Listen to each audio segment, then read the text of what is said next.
Muy buenas amigos. Bueno, hoy os traigo esta cosita de aquí.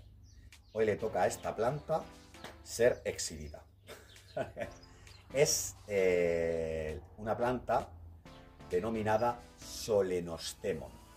Ese es su nombre, digamos, científico. Su nombre vulgar para la gente de a pie es el famoso cóleo. Es una planta muy extendida en mi zona. Hay muchísimas y se ven en muchos jardines y en muchos lugares. Es una planta que crece de manera natural en zonas tropicales en África y Asia. Eso ya nos va a decir mucho de los cuidados que requiere.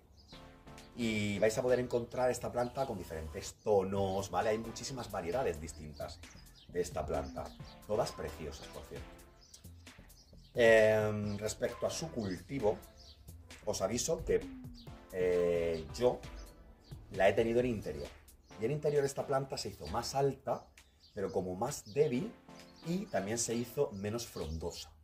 Cogió mucha altura, pero los tallos eran más frágiles, digamos, como más débiles, y tenía menos ramas, ¿vale? Eso en interior. En cambio, en exterior he descubierto que la planta está mucho más frondosa, se ha quedado más bajita y echa muchas más flores, ¿vale? Yo definitivamente la he puesto en exterior. ¿Qué más os puedo decir? Con respecto a ponerla en exterior o en interior, a ver, si vivís en un lugar con un clima agradable, se puede tener en ambos sitios. Yo aconsejo en exterior, que se pone precioso. Si vivís en un lugar donde el clima es agradable, pero durante un cierto periodo durante el año, por las noches refresca mucho, hace frío, pero luego por el día la temperatura se recupera, y eso ocurre durante un tiempo determinado, también la podéis tener. Ejemplo, clima mediterráneo aquí en España. Va estupenda la planta, ¿vale? En clima mediterráneo, en exterior quiero decir. Si vivís en un lugar donde la temperatura no acompaña, que hace mucho frío, zonas muy frías, pues entonces lo suyo es que la cultivéis en interior, o podéis sacarla al exterior si en algún momento hace buen tiempo, ¿vale? Voy a hablar de sus requerimientos en exterior sobre todo. Respecto a la luz, pues nada, es una planta amante de la luz. La tenéis que poner, lo suyo, lo ideal, tenéis que ponerla bajo un sol tamizado.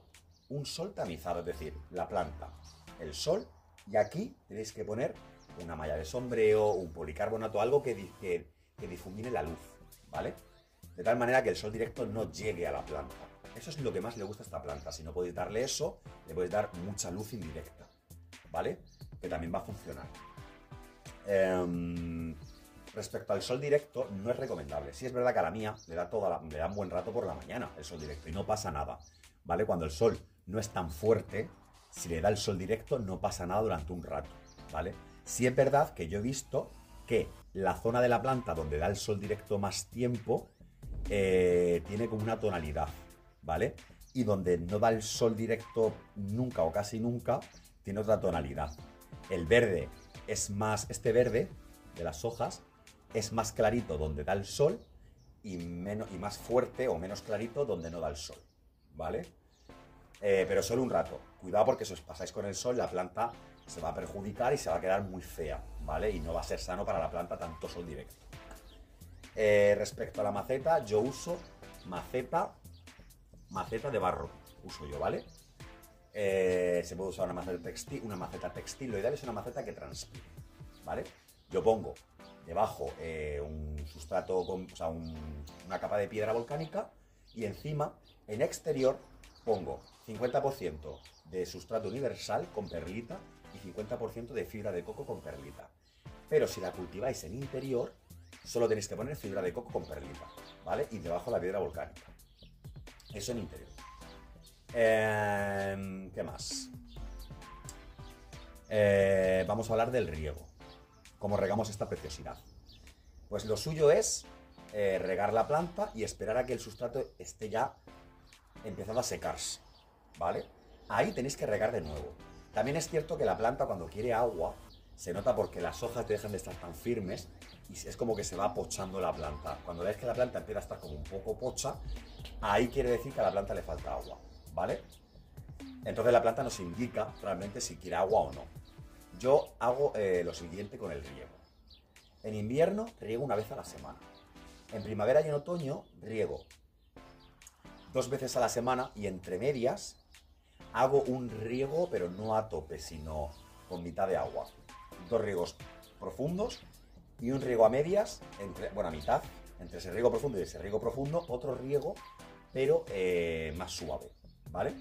Y luego, eso en otoño y en primavera. Y luego en verano, riego 3 veces a la semana. Cuando la planta está en crecimiento y con flores y tal, suele chupar bastante agua. ¿Qué más? Con respecto a la fertilización, es una planta que por supuesto hay que ir alimentando, porque si no llega un punto en que la planta se queda sin comida. Entonces hay que ir fertilizando la planta. Yo la fertilización la hago de la siguiente manera. En primavera y en verano fertilizo una vez a la semana. En otoño una vez cada 2 semanas más o menos.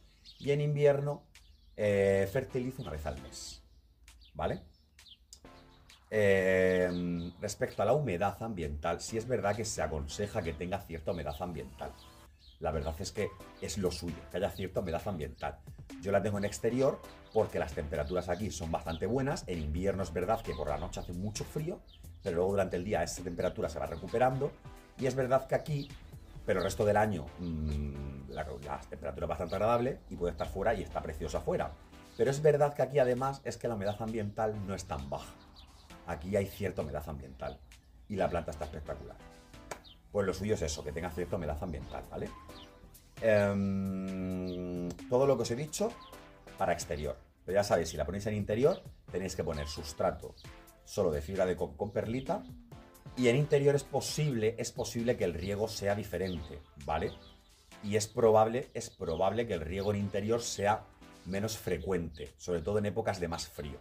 Eso para que lo tengáis claro. Y si regáis menos, también habrá que fertilizar menos, ¿vale? Tenedlo claro. Y... ¿qué más os puedo decir? Bueno, esta planta es propensa a coger gusanos, a coger orugas, ¿vale? No pasa nada. Si en algún momento veis que la planta tiene una infestación, tiene una plaga, lo que sea, ¿vale? Siempre podéis podarla cuando esté pocha. Simplemente cuando veis que está pocha, que puede ocurrir, a mí me ha pasado en algún momento, se me puso como muy fea, ¿vale? Como si estuviera muriéndose. ¿Qué hice? Podáis la planta sin miedo, tiene un crecimiento muy rápido. Podáis la planta a tope, ¿vale? Podéis podarla bastante y luego también aconsejo que, como la habéis podado, cojáis algunos tallos de esa poda y los clavéis en el sustrato, ¿vale? Entonces, al clavarlos en el sustrato, esos tallitos echarán raíces y entonces la planta, con el tiempo, volverá a crecer y encima esos tallos clavados también se convertirán en plantas nuevas, digamos. Pues será más frondoso y todo eso, ¿vale? Para que lo sepáis. Que podéis hacer esquejar la planta sin problema. Hacéis un esqueje y lo claváis. O 1 o 5 o 10, los que queráis. Y que podéis podar cuando esté fea. Yo lo hice y me funcionó, porque mirad qué bonita está. Y yo creo que no me queda nada que decir. Simplemente que nada, que es una maravilla, que la recomiendo muchísimo y que os animéis con ella. Os voy a enseñar esta planta con un poquito más de detalle. Antes de irme, muchísimas gracias por vuestra atención.